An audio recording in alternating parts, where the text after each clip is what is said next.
So we'll be looking at nursery setup, different types of nursery setup. So here we have what we call the nursery tray. Now in the nursery tray we have holes called cells. So we have different types of, so if you say you want to get a nursery tray, they'll ask you what cell, how many cells. So what they mean is how many holes. So this is a 200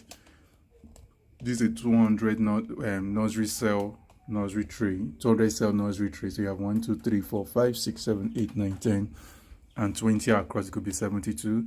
Now basically, whether you are using nursery trays or you want to use an open tray, the most important thing is what kind of substrate do you want to use. So notice here I have what you call cocoa coir.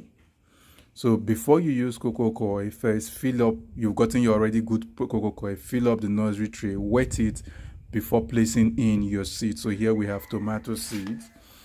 So I will show you another type.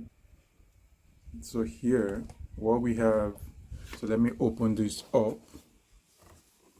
So what I have here is peat, is also cocoa coir, but this is an open nursery tray, more like a further tray.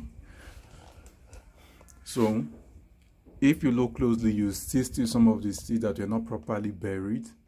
Now this is an open. Now what determines what you use? If the kind of plants or seeds you want to plant are very tiny, they are very tiny, you want to first have your nursery substrate flattened. Once it is properly flattened, broadcast, that means throw in your seed on top, then put a thin layer of the substrate path wet, so that once it starts to sprout, they come out. It doesn't have to struggle so much. The reason why the layer is thin is your seeds don't have to struggle so much to come out. Now the essence of covering is to create the darkness that it requires to break dormancy. So if I am not putting a thin layer of substrate on top, then it's pertinent that I cover so they get that darkness they require.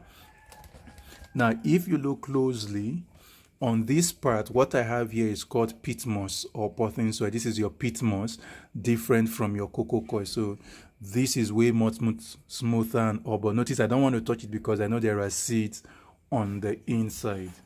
And on my hand I have what we call rock wool. You notice rock wool is just like foam, so you throw in your seeds inside. Here again I have tomato, and you wet regularly. This is easy to use. When it is time to transplant, just cut out this with the rock wool and transplant with the rock wool. This is biodegradable. It's going to get degraded over time in whatever substrate you are planting in.